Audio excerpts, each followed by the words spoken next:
Welcome to all of you. My opinion, we can't talk about leadership if we don't talk about connections, networking. Net exists when we start connecting points. That's a design that was created in the 60s after the Second World War. Colberan, a communication engineer during the Cold War, tried to connect different points in a strong way. For example, during the war, if the war destroyed one point, then will be destroyed the other connections. So we can see that the centralized connection is not that strong.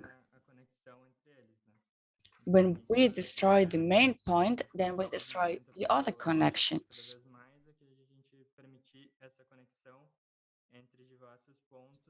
And we want now to allow the connection between different points, but not in a centralized way. So we can connect easily among each other. When we started in slow food, we had a great advantage that we are a global net. We have local nodes, and when we connect with each other, we create a global network.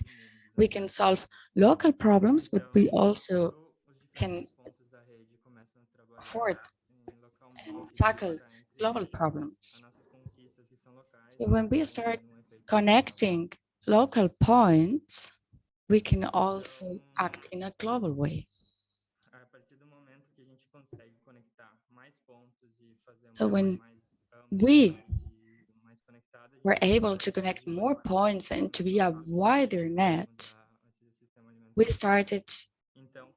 were able to get our goals as we are doing today.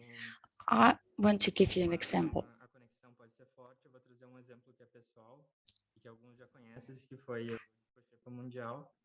Some of you may know the example that I will show you. We have a common objective, and we started connecting these local points. Our main goal was to avoid the food waste.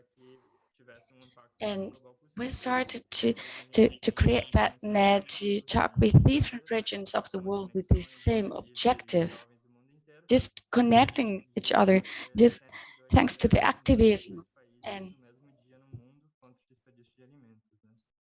we could manage to celebrate more than 140 events during the same day.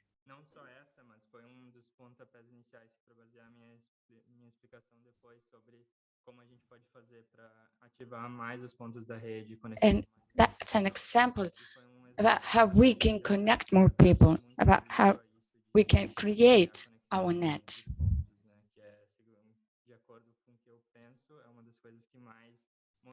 I think that this is one of more motivating things that we can give our connections. You can see 42 countries were connected at the same time, more than 100 events at the same time.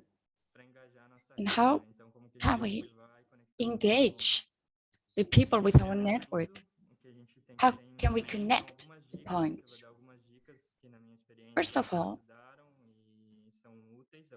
we have to keep in mind some of the things that were really helpful, simple things, but really useful. And first thing is to identify who are our members, our local members. Because if you work as a cook, it's different to work with a teacher. So we need to know who are we working with. Identify our members, members of our community. People with the same interests and we have to follow that path.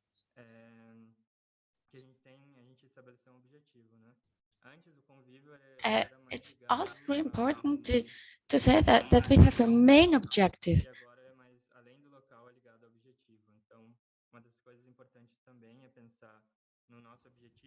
One of the main things is to keep in mind our objectives and think why the people wanted to be part of our community. And then we have to think about how we can get, how can we achieve our goals. It's also important to organize, create a routine. For example, we decided that we wanted to meet once a month, the first Saturday of the month. We have a community meeting.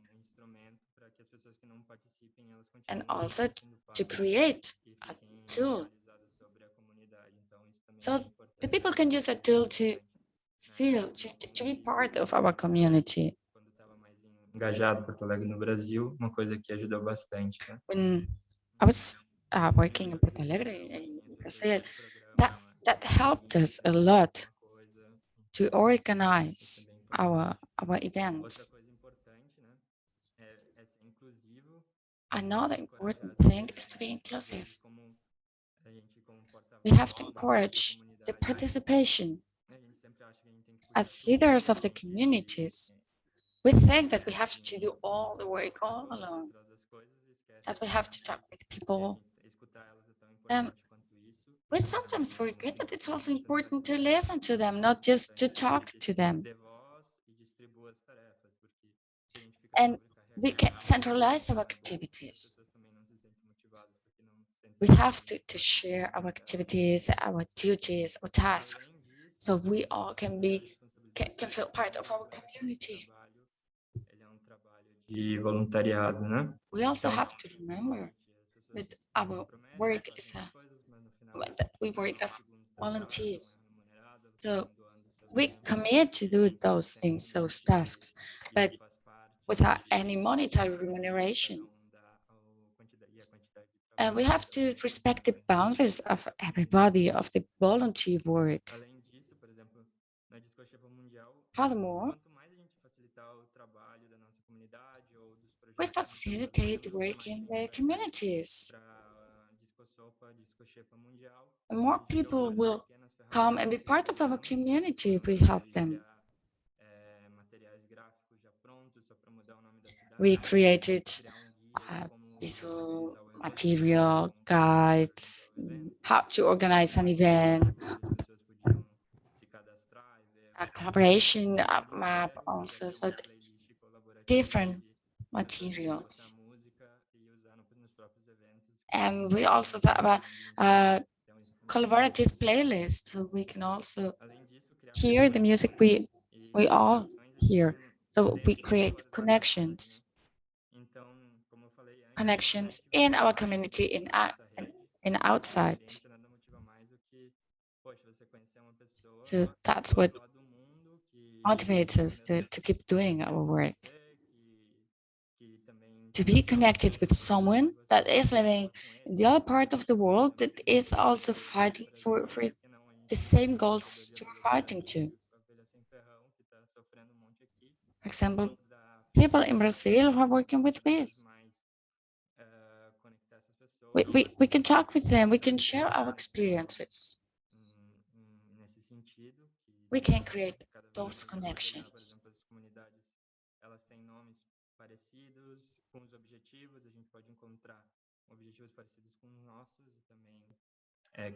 We can find common goals with different communities and also inside the same community. Restaurants, for example, agricultures, so connections that helps us and that motivate us. We also wanted to say that slow food is not just work. We also have to enjoy it. que é uma questão séria. Como só um trabalho, é muito fácil que a gente se canse logo e pare de So it's really easy to get tired if we work too much and then we will stop working. So that's what it's important to enjoy what we are doing. É momento de ligação entre as pessoas da própria comunidade, onde a gente cria To relações de keep in mind that it's a connection with communities. We can make new friendships, we can collaborate, and we should really enjoy to keep going on. That's my first speech. And I think it was useful for you. And now I would give the floor to Dali. He will talk in Spanish.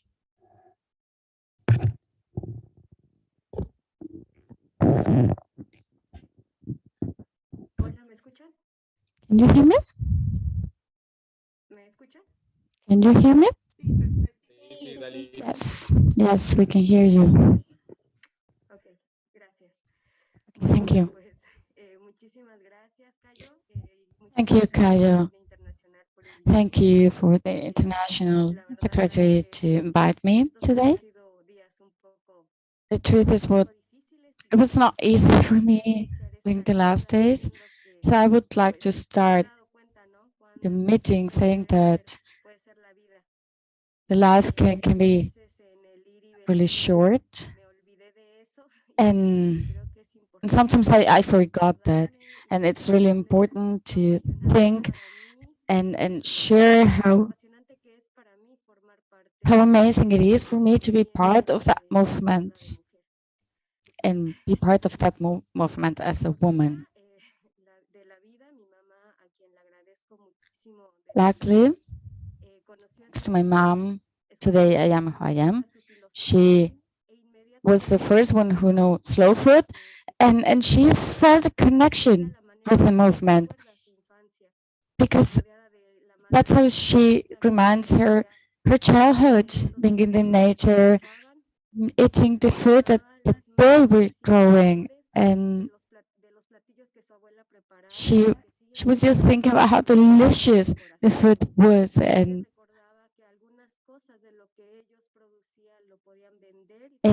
she also remembered that sometimes they could also sell some food to get other products in exchange, and the life was easier then. And when she heard about your philosophy, she thought that the indigenous communities, we are doing what we have always been doing. Our traditions are connected to our world. She also felt that new generations were not going to see that we were losing that our essential things and traditions.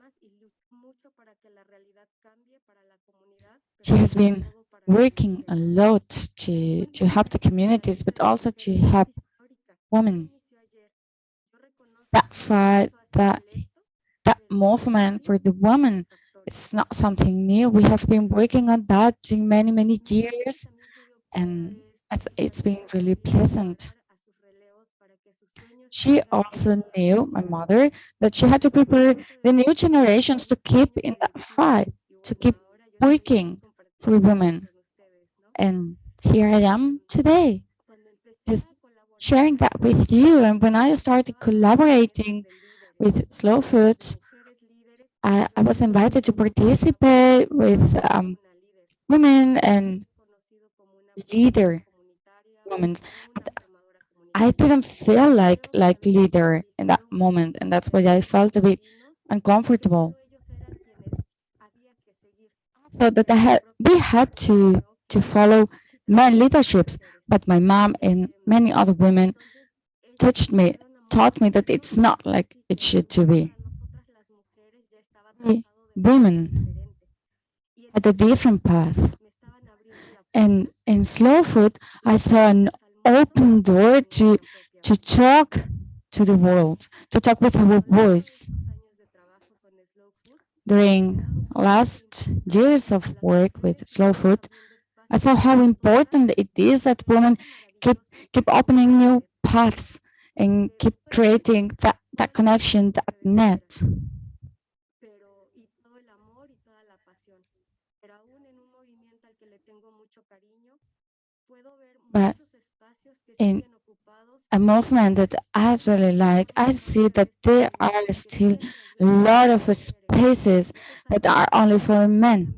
no lo podemos permitir. And we can't Entonces, let it to be like that. We have to change things.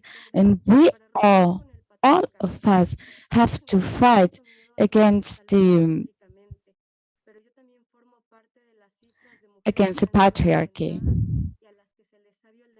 I am also a member of a collective that fights for the rights of women that have been abused. And if I'm working to change the path, then I also do that myself. I've been working a lot and fighting a lot, but today we can see the results. That's why I'm so happy to see how many women are breaking the chains and the previous paths, and that are creating new spaces, that their voice are heard, and they are leaders, international leaders. I'm really happy to see that young women are doing things really in a different way. Elizabeth will participate today, and maybe she's not aware about how she has been changing the life of the girls of her community, but she is doing that. Every single movement action that we do in our movement, we can change the lives of everybody. We can change our world, and we can change the life of women. And to our male members, we need you. You are our allies, but you can also have to break with the patterns that you were used to follow. We need you that you reeducate yourself, that you respect us, that you help us with males. So it's also a safe space for all of us. I need that we women can change the world with you. And to my female colleagues, I wanted to say that we have to be together, we have to respect each other, we have to collaborate. And I would also like to say that we all of you have a huge responsibility, because our movement is not just about food. We want to educate the world that surrounds us. We want to save our world, the biodiversity. We want to fight against the system that we have, the capitalism and machismo system. If we fight for the justice, equality, and to get that we all can enjoy from fair, clear, and good food, then it's just it's a good time to do what we are doing, the fight we are doing. So let's create a wider net, because I'm sure that all of us is just trying to create a better world, and in the future we will see the results of our work today. That's what slow food gave me. That was a present, what you gave me. I wanted to thank you all what you're doing for me and for the world. Thank you. So Kamati. Thank you very much, Dali. Thank you, Very Dali. strong. You're Very good a intervention. Thank more you very strong much. woman and a motivating woman. Now we're moving to Now we Jerônimo. will give the floor to Jerônimo is former Jerônimo, secretary of Slow president Food of Slow Brazil Food in and member Brazil, of the ASHOKA Association. And and he Jerônimo is will going to speak speak in Portuguese. Portuguese.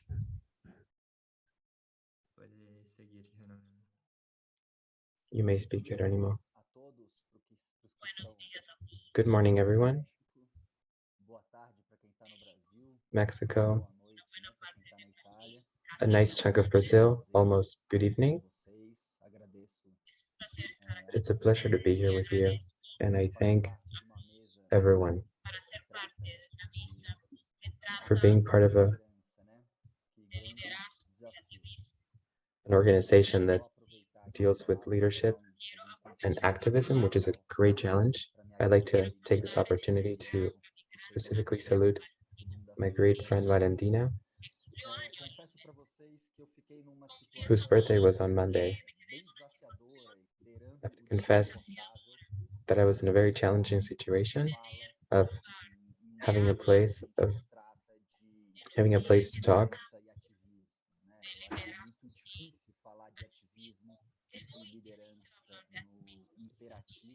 It's very hard to talk about leadership and activism and in the imperative mode. I think Caio did a great job in the important aspects of this acting. But also, after listening to Dali, I just want to reinforce my role as a white man, privileged. I wouldn't feel so comfortable over these two matters.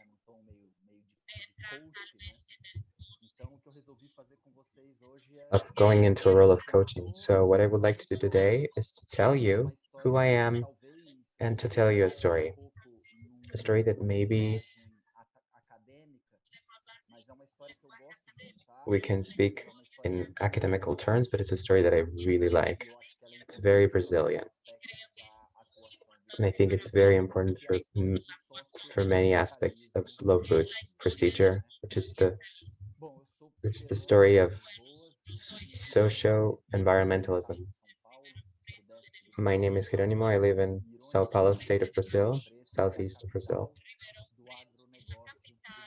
at the capital of agribusiness of Brazil, which is Ribeirão Preto.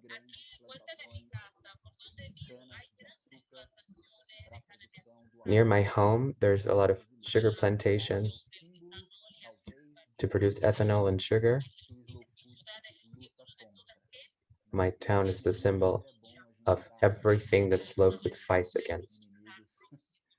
In a way, it's good to be close to the enemy and to accompany in its every step.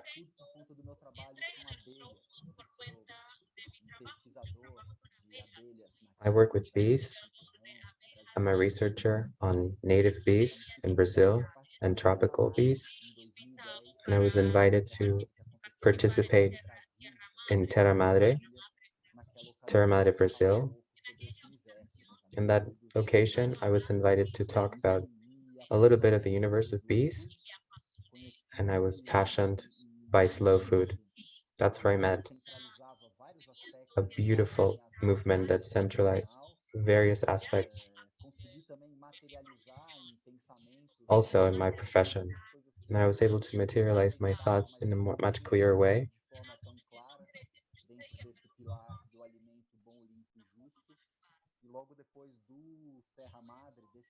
And then at Terra Madre of Brazil,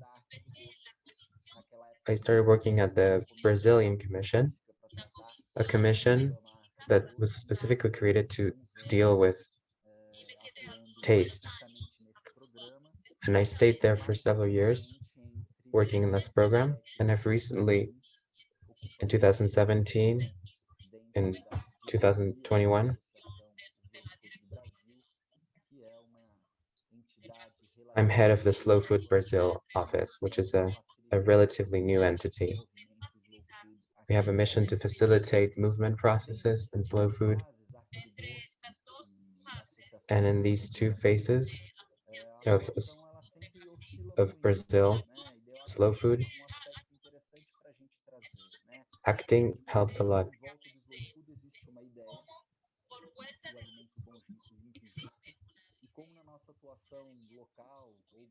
The idea of a fair and good food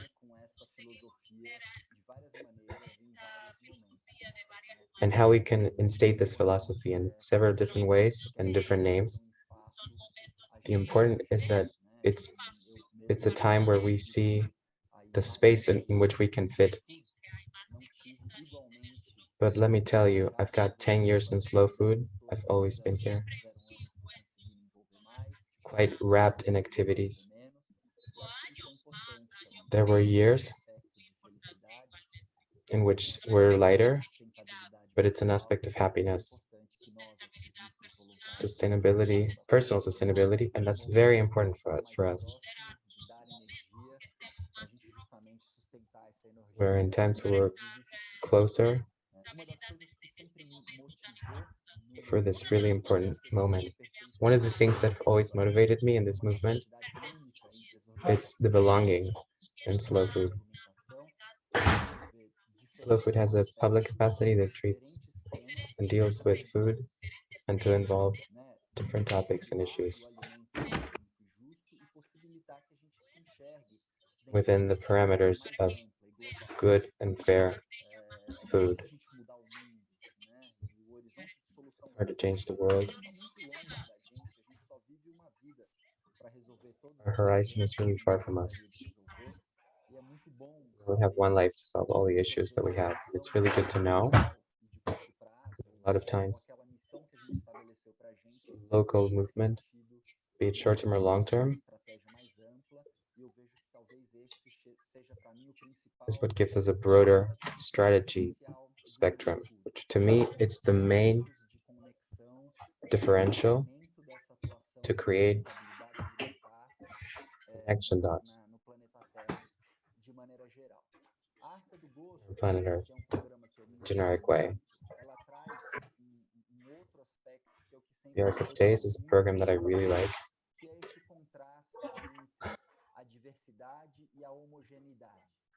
Just to bring up the contrast of biodiversity and homogeneous food. When we look at the food that's going missing, for example, the varieties of apples that no longer exist, bananas, we could spend hours talking about this. Over 3,000 products that represent a rupture of man in nature.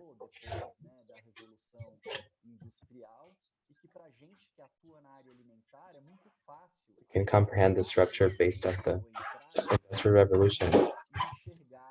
Feeding is very easy. And going into a supermarket and to see this rupture, me as an apiculture, I want to bring a different aspect of like environmentalism. That's about a rupture that there is in our own concept of preserving ecology. We don't have any movements in Portuguese colonies or Spanish colonies or in English colonies in Africa. Our environmental criteria is to perceive that nature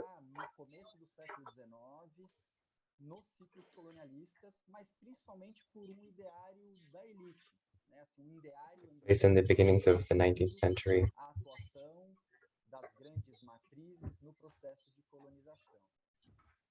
And the acting of the big elites in the process of colonizing. Now, classic environmentalism is very North American. It's a mall. The aspect of creating national parks and ecologic reserves. It's very intimate.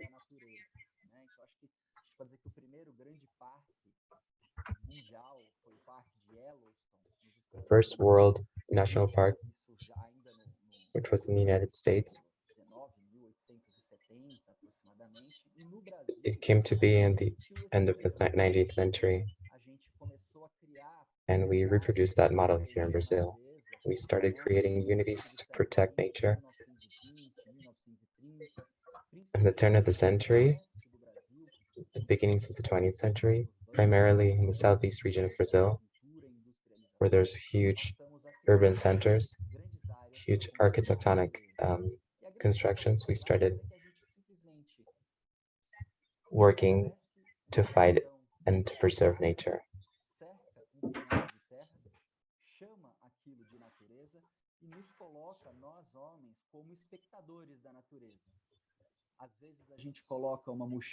We are specters of nature. Sometimes we carry baggage by going for walks or visiting waterfalls, but the classic model of environmentalism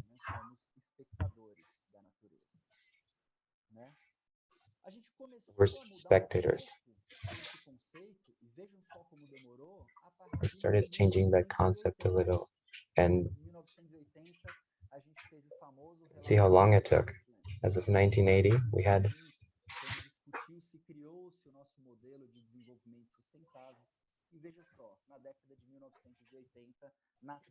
the model of sustainability created in 1980 in Brooklyn. And that's the year that slow food also came to be. Now that we're talking about leadership and activism, I'd like to tell the story of a Brazilian person. For you that are not from Brazil.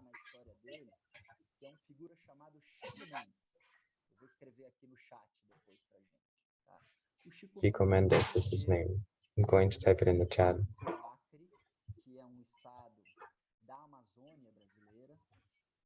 He was from Lacre in the Amazon. He was a seringueiro, which is the person that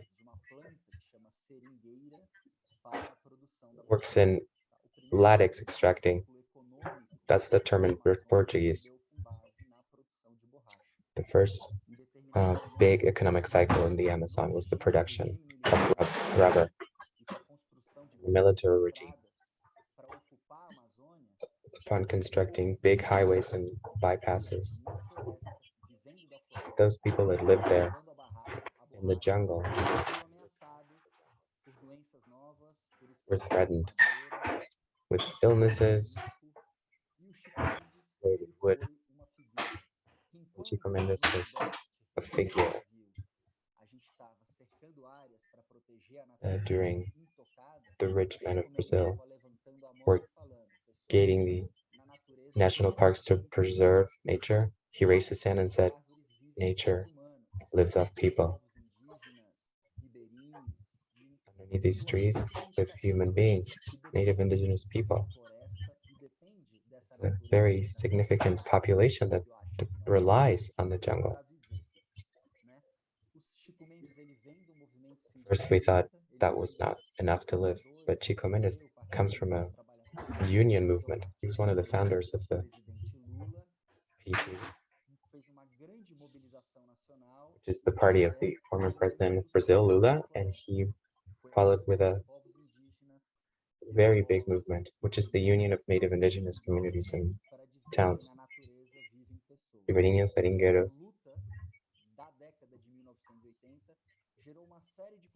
To pronounce themselves, fighting for the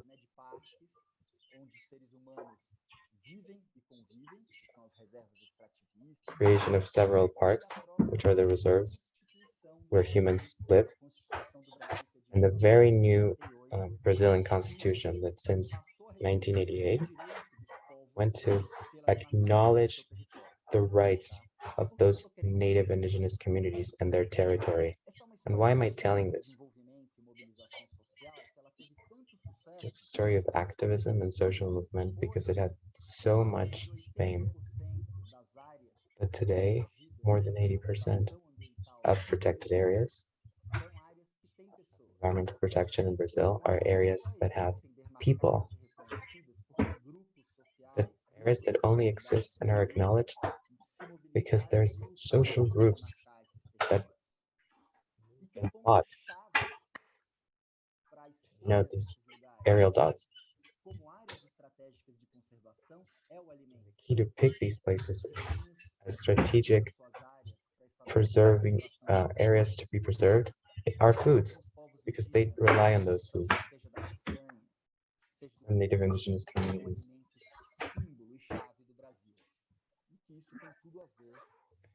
God.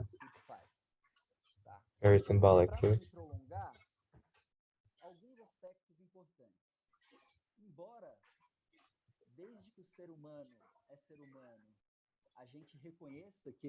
Versus human beings have been human beings.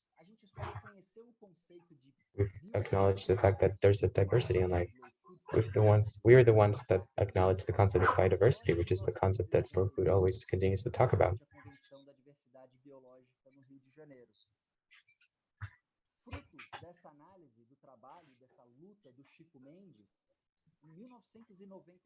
Chico Mendes, in 1996, the Brazilian anthropologist Antonio Carlos Ciegas, for the first time started establishing the concept of biodiversity. Biodiversity is where there's a cultural and social construction of nature. It was only in the year 2000 that agrobiodiversity concept was established. Agriculture comes into play. Social environmentalism is also social biodiversity.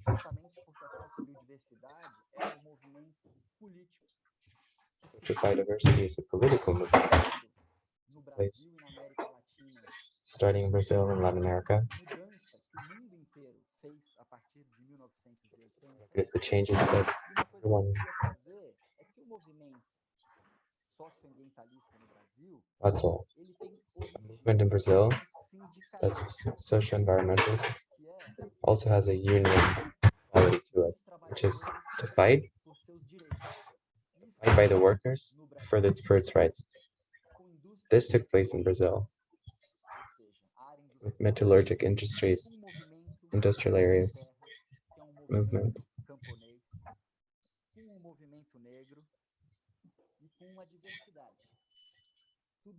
A Black and ethnical diverse movement.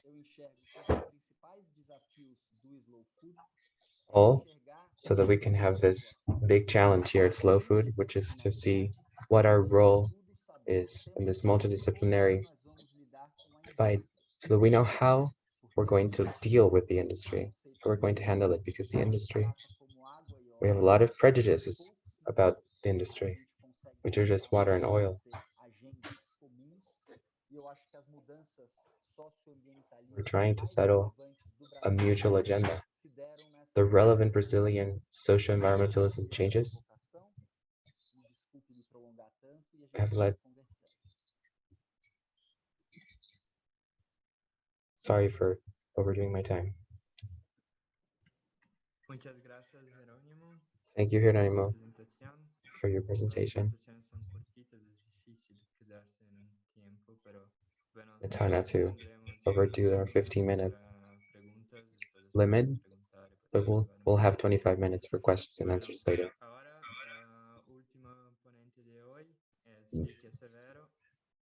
The last person to present today is Vicky Severo. She's founder of the Green Market Center in Trinidad and Tobago. She's going to speak English.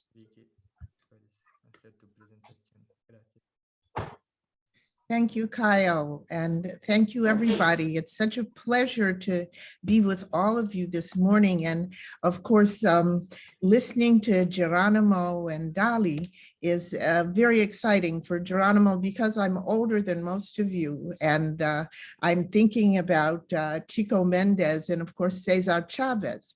And in my youth, when I was a teenager, these are the people that inspired us to activism. I remember not eating lettuce for the longest time because that was the movement of the farm workers who were underpaid and exploited in California. And all of these movements we're connected in the same way that Caio talked about it in the beginning, this kind of distributed points that join us together because we see an injustice and we would like to correct it and we want to be a part of it. So today I wanted to spend some time with all of you talking about slow servant leadership. Slow is very important in this. I want to talk to you a little bit about how you move from policies on paper to policies in action. Next slide, please.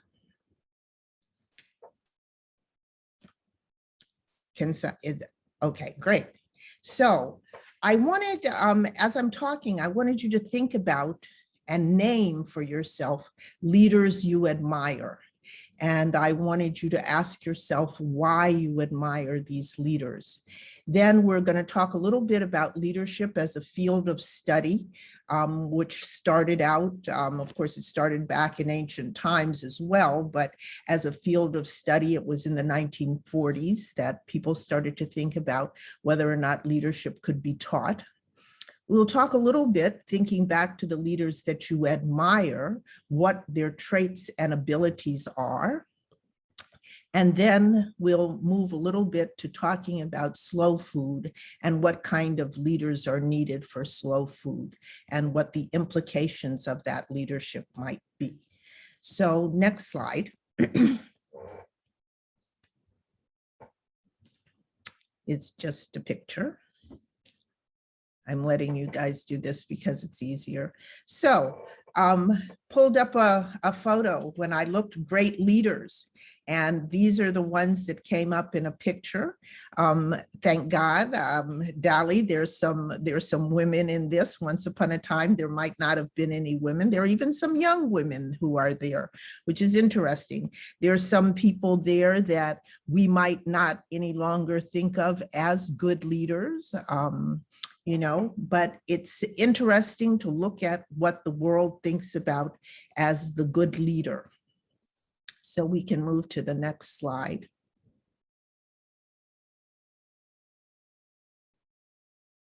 Okay, so this is where we get into a little bit of the meat of what we're talking about here at Slow Food. And when I talk about servant leadership, servant leaders are those who want to serve a community and they want to help other people who would like to lead, who would like to take action, to feel empowered to do so. So what is the difference between the traditional leader and the servant leader? This slide gives us a little bit of an idea and we can walk through it. A traditional leader sees leadership as a rank to obtain. So he wants to become the CEO, he wants to become the leader, he wants fame and celebrity, he wants to be known. The servant leader, on the other hand, sees leadership as an opportunity to serve others.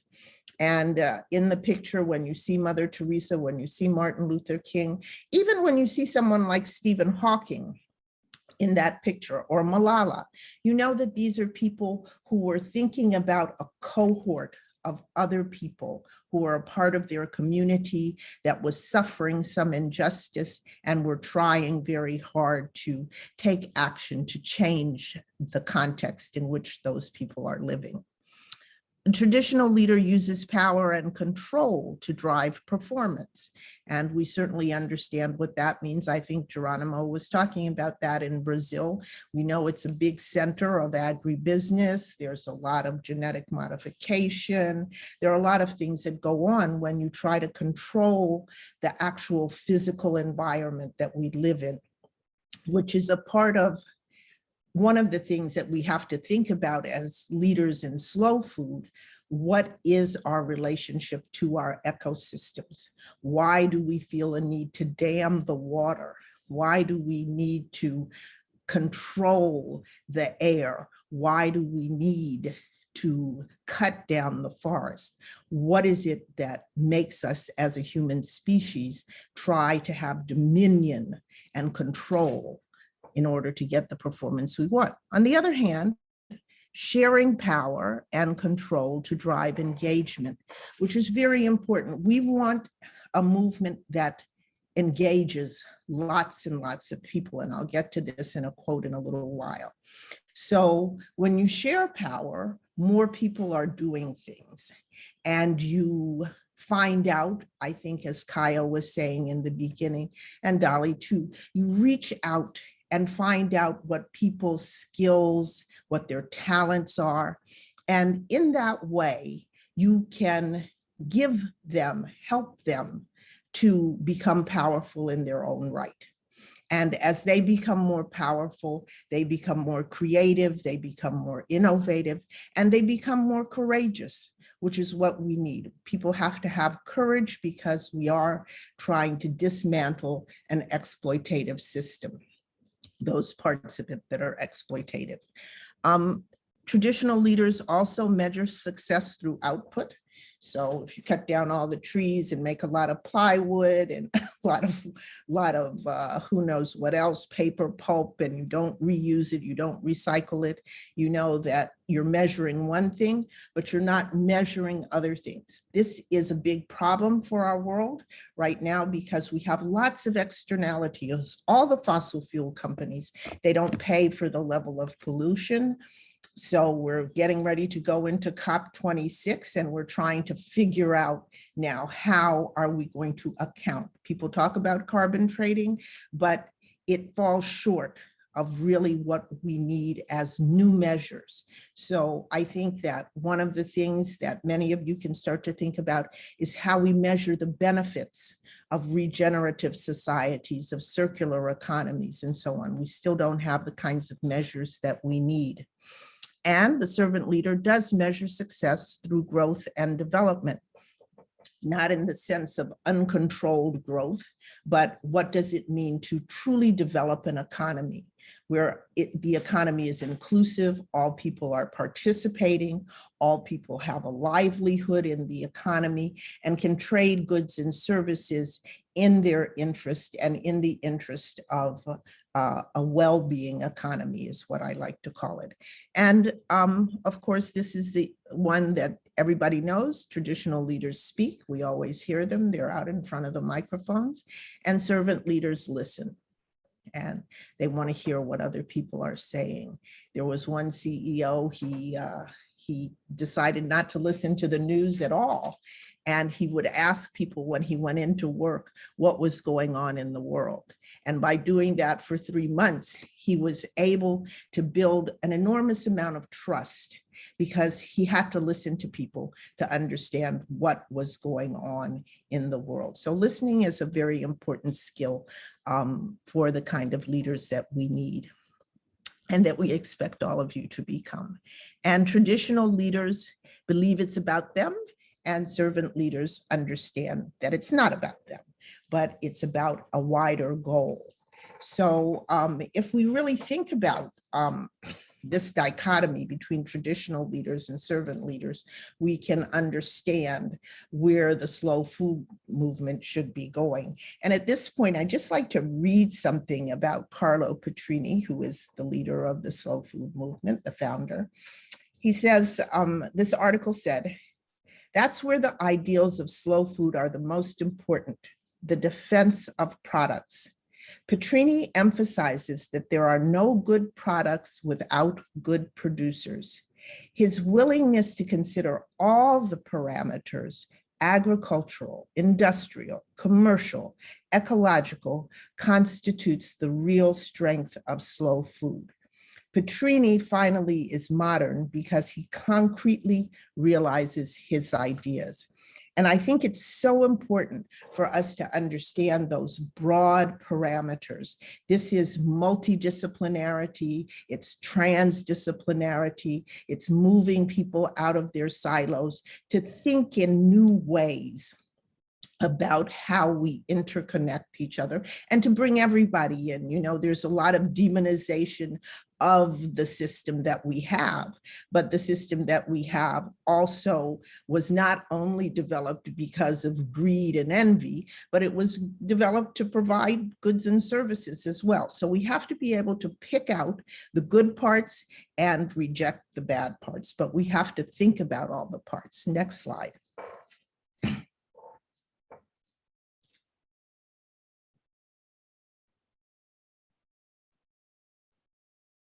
Okay, I'm not going to spend a lot of time on this. This will be there, but here we have some other principles. You will see listening comes out again, empathy comes out again, healing, which is that ability to listen and empathize with people.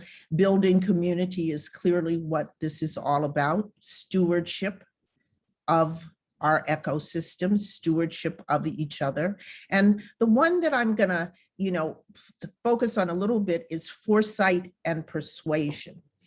When we talk about activism, we need to have a special kind of clarity.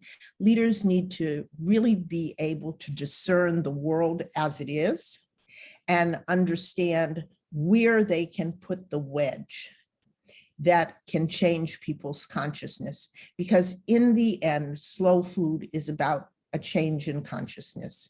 It is, as the manifesto says, we are not in a hurry. We are against fast. We are for slow. And the slowness is, we have to be really ruthless in a way on the elimination of hurry. Every time when you're in a hurry, you forget something, you don't do something, you drop something, you slip, you fall down. And so what's important is to take our time and to listen to each other and to think about designing the future, reimagining the future that we want, and then start to take the steps, which is persuading each other that we should take these steps together in order to get to a goal. So I will leave you guys to think about that a little bit, what the principles are. There may be some others that you want to throw in. The one that was not here that I wanted to talk about was humor, because I find that all the really great leaders, if you think about the Dalai Lama or you think about Desmond Tutu, all of them have a wonderful sense of humor. They don't take themselves too seriously in the work that they're doing. And so there's a light touch to how they are able to build community. And then the next slide, I'm almost done. Yes, this is a book called Act Like a Leader, Think Like a Leader. We know that our thoughts manifest. And while there are many traits to good leaders, they have different kinds of abilities. The successful leaders, Ms. Ibarra says, really believe in what they are trying to do, and they manage to be contagious in their enthusiasm for it. But there are many different ways for going about that. But I think the contagion is really what's important here, and I think that the slow food movement has proved that there is a longing across the world, across all the countries where slow food has embedded itself and inspired people, that people want this. They want to slow down. And sometimes I think about how fast the world goes, how fast the internet goes. We all had people were having breakdowns when WhatsApp and Facebook weren't working day before yesterday. I mean, my God, what happened? But the human being can never go as fast as a machine. And I think some of us are trying to go that fast, and that will indeed burn us out. So I don't think that we need to be going so fast. We need to slow down and be servants to one another. So next slide.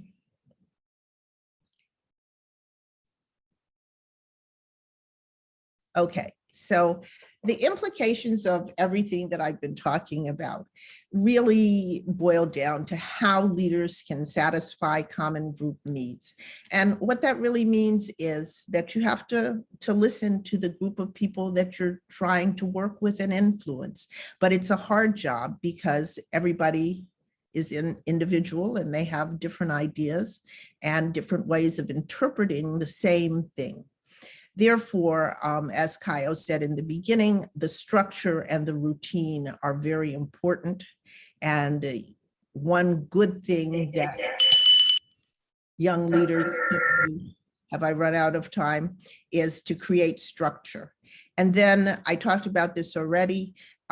You really have to look at the interconnections and transdisciplinarity. And a part of this is studying. I can't tell you how much in my own life I just learn all the time. And I read a lot. I am on the internet a lot. I go to a lot of webinars. I reach out to people who I know have expertise, and they teach me a lot of things that I wouldn't otherwise know.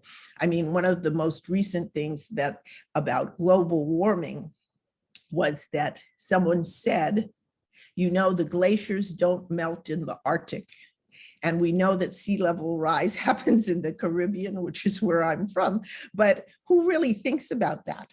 As they come down, they melt when it gets hotter. So when you talk to people in the sciences and so on, you do start to learn things that can help you in the work of transformation, which is what we're trying to do. Finally, my last point here is about localism and the tension between localism and globalization. We have to have redundancy. We have gone through a period with this pandemic where we have understood that our supply chains, these just-in-time supply chains, aren't working. But we have to figure out a new concept for replacing efficiency in all of that, because those supply chains are, quote, efficient. And if we reproduce some of those same things locally, the economists will say that that's not efficient. And we want to put things where they're the most cost effective. But in fact, what builds strength in the economy is to be able to have people who know how to do many things in the locality where they are. And we have to think about how we do zoning, how we organize our urban centers to take advantage of what we can grow in terms of food, how we can shorten our transport so that people can still get the nutrition that they need, the calories that they need, and the taste that they need from the environment where they are. So that's it. Last slide. Yes. Thank you. Gracias. Gracias. Arigato. Merci to everybody. Thank you for listening. Thank you. Thank you. Gracias, Vicky. Muy interesante tu presentación. Muchas gracias. Bueno, Thank you very much. Well, now we still have a bit of time to ask some questions.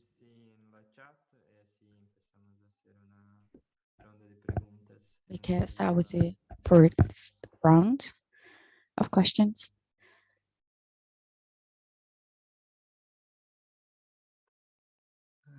Entonces, empezamos con Samantha. So Samantha, Va a hacer la pregunta en portugués. she will start the question in Portuguese. Eu queria fazer uma pergunta para o Jerônimo sobre, ele comentou que I'd like to ask hoje a gente faz de uma forma meio norte-americana essa questão de separar os He said that parques, we're doing some things as the North Americans. We divide que faz isso de uma forma diferente, mais integrada e visando uma relação maior. we divide the deals, and I wanted to know if there's any other, there are other examples, countries that do and follow the same model, and if there is any other way of doing that.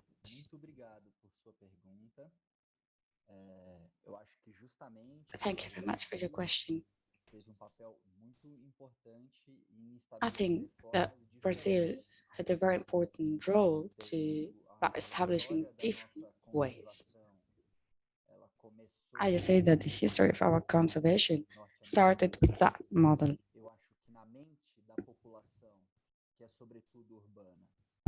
And I think that the mentality of the people, that it's not rural mentality, people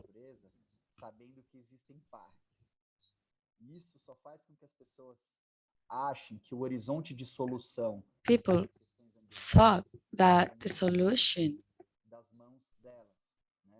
is far from them, that they can't do anything. The same happened with the nutrition and slow food. When we decide what we want to eat,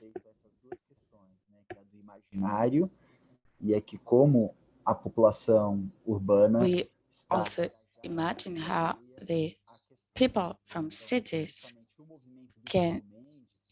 is related with our cessation.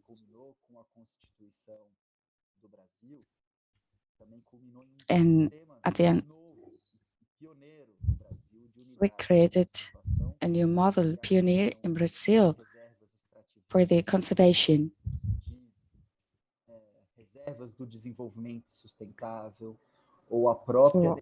sustainable development and biodiversity, and also to protect indigenous fields. We are living the consequences of the abolition of those rules. Brazil was not just pioneer, but also showed that there are some ways to protect the nature. We could show that there's a strategy that we could follow. We just have to protect the territory, but it's really expensive. For example, to protect a national park, it requires investments. And when there's people that live there and protect that area and invest in that area, we succeed. And then indigenous field, for example, well, the indigenous are willing to protect the area of the chestnut trees. But that protection model is possible because of the people who protect the area. Perfeito, ficou super claro. Obrigada. Thank you. Thank you. Clear now.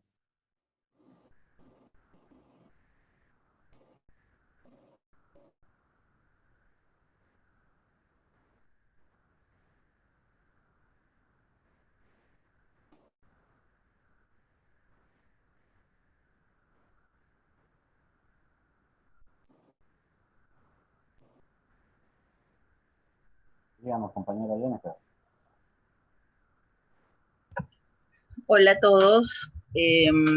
Hello, everybody. I really liked what Vicky said. I thought it's really interesting to talk about the different kinds of leaders that we have. I come from a country where the corruption is everywhere. And sadly, the leader who serves and the leader who wants to be in every single political meeting and be the main point of attention is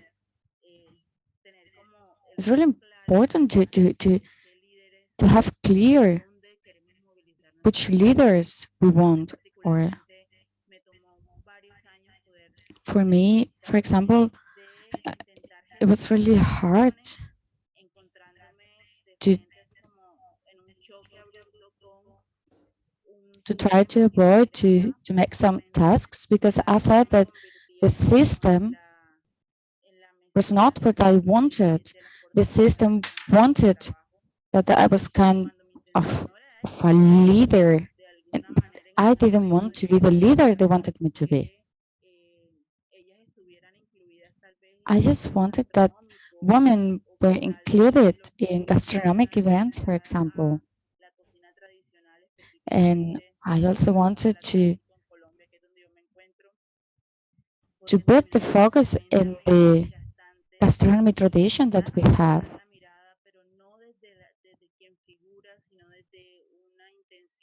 I wanted that the focus was on our goals, on our synergies that could allow the progression of the localities and communities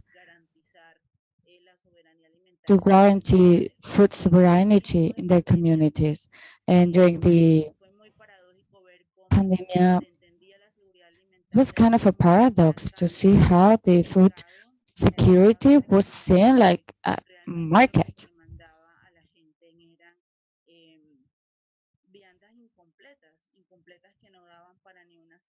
Because we couldn't get the food for a week.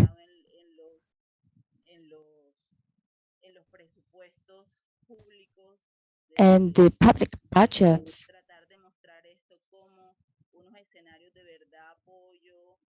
were trying to say that those budgets were trying to help people and protect their food sovereignty. But it's not true. What I get was imported, not even cultivated in Colombia. So who guarantees who guarantees that we get clear, fair, and good food? If the peasant doesn't participate in the industry or in international companies or in product exportations, because they are small peasants or farmers, that they can be part of that international system, they can just feed their family. And for that population, it's really important the kind of leadership that you were proposing today. Because there's a dichotomy between the leadership, the leader that's famous and heard, versus the leadership that is done in a local level, that doesn't want to be the main point of the event, that doesn't want to be participating in political meetings. And that's what I've been trying to do, to make a step back and focus on our communities, teach people what's clean, fair, and good food, to let them know what it really is and not what politics are saying in their meetings. I would like to think that when we all work together as communities and when we practice our traditions, we have that battle won. So thank you very much, Vicky, for sharing that perspective and sharing that difference between different leaders. Thank you. Thank you. Kiara, please. Hello to everybody. Okay, I'll try to talk slowly. I wanted to ask Vicky.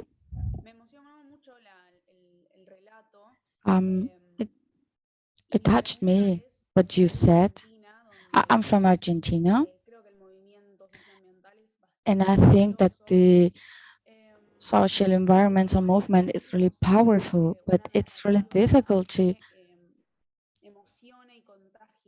create a speech that commits people. I even wrote in a paper some words that I want to remember. So my question is, when we are surrounded by a culture that just flows and follows modes, and fashion. And in that case, how can we construct a speech that can engage the youth, that can motivate people? I think it's really difficult to create that movement on the street when we are surrounded by walls. So how can we make people be aware of the problematic? Shall I answer, or do you want to keep going, moderator? You can answer, Vicky. Okay. Thank you, Chiara, and thank Jennifer too. And I see in the chat, somebody from Barbados talking about corruption. These are complicated systemic issues. Dismantling our system, as you know, even for fossil fuels. We want to have electric cars. Where are you going to plug them in? We have gas stations still. So there's a transition that has to happen. But in terms of what you have to do to get there, the first thing is really courage. And I can't stress this enough. You have to have courage, the courage of your convictions, because if you believe, then you speak. No one is suggesting that you go out and get shot by the police in protest. But what we are saying is that you organize, and you as a generation have much greater ability to do this because of social media. And you create a community. It can be 5 people, but you have to look for them. Now, I will tell you that one of the things that I have found very useful in the green market is I always go to academia. The universities are generally wellsprings of people who are in fact activists, but who don't act because they found it easier to sit in the ivory tower because they can speak from there and write from there. But they usually are people who will support you in the university structure. So you can start with those. You identify NGOs and civil society players who are doing the same things that you're doing and make a list of them. Go and see them. And then you talk to your friends and family, and you make a little list. As we say, everybody should have their own personal board of directors. So have a personal board of directors. Find some people, older people, younger people, different people than who you are, and have them as a group of people that can help to guide you. And I think that that's how you start. Okay. I hope that's helpful. And Vicky, you can go on this one more. Let's say, how can these concepts of leadership help with countries such as Haiti, who lack the political willpower to combat the effects of climate change, desertification, poverty, food security? Yes, an extremely difficult problem. I have been looking at Haiti for some time in lots of different work that I do.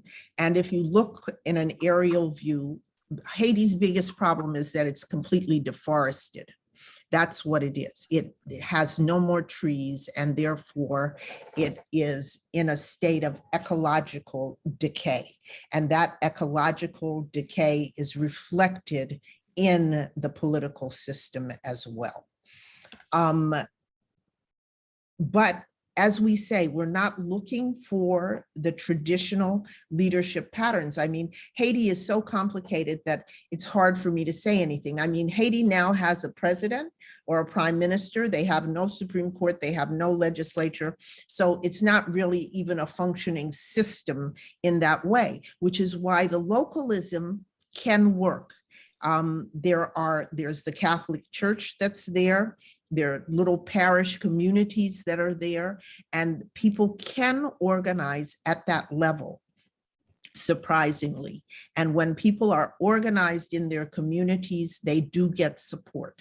But Haiti's situation is complicated by intervention from outside forces, and it's just, I don't know how to answer it except to say that if you have a link to people in Haiti who are doing things, then you can support those people.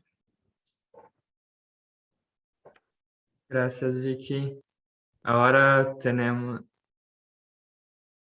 una pregunta de We Dali. have another question to Dali. ¿Qué tipos de metodologías What kind of methodology do you use in your community to empower women? Dali, esta es para ti. Dali, that's for you. Yeah, thank you. Well, sorry, I have the mask because I've COVID and my children are awake and I'm trying to protect them.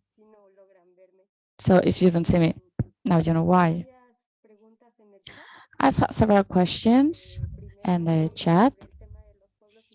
First, I saw a question about indigenous population. We are working really actively in our net. There are a lot of communities in Mexico, indigenous communities in Mexico that are part of Slow Food, and also in Ecuador. They are really active in the red.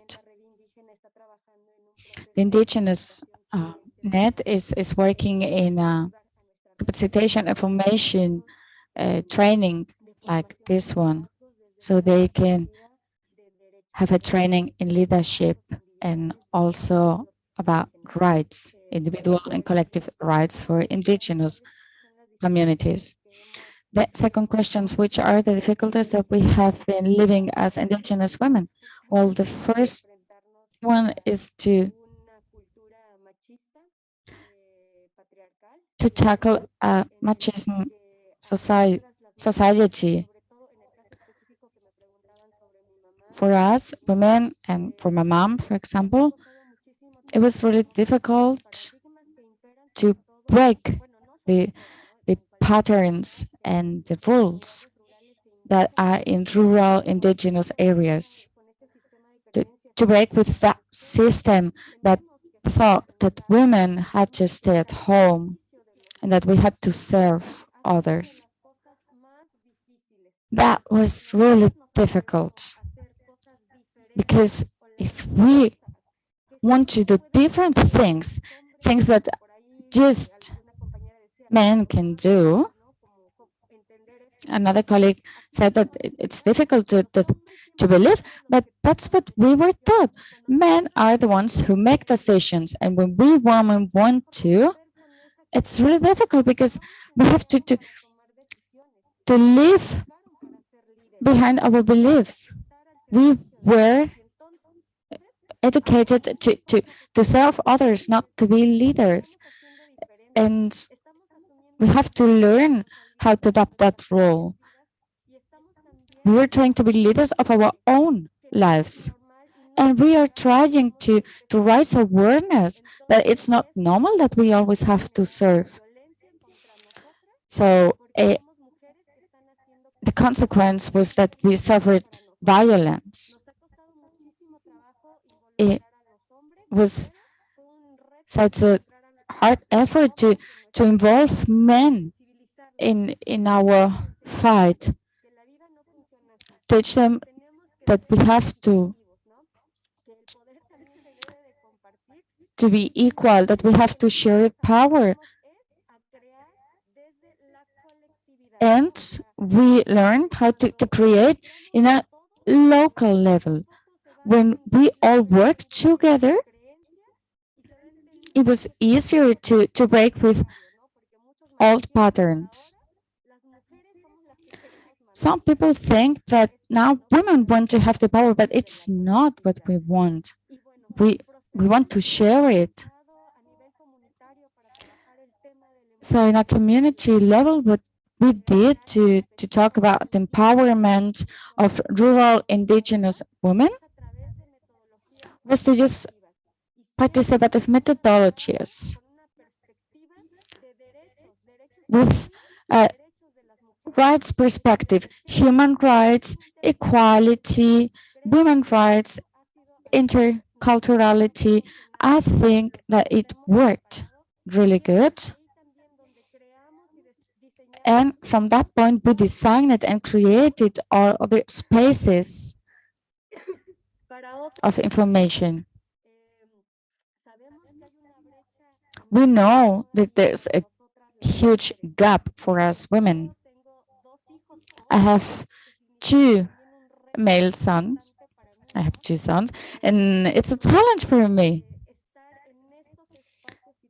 But thanks to be in those places, in those spaces where slow food is also participating and it's also working for us women, then we can take advantage of us. Sometimes we feel fear and it's normal, but we have to tackle those fears and we have to use those spaces and we have to use our voice. We have to make politics, because if we don't do politics from slow foods, it will be a very nice speech, but we won't change anything.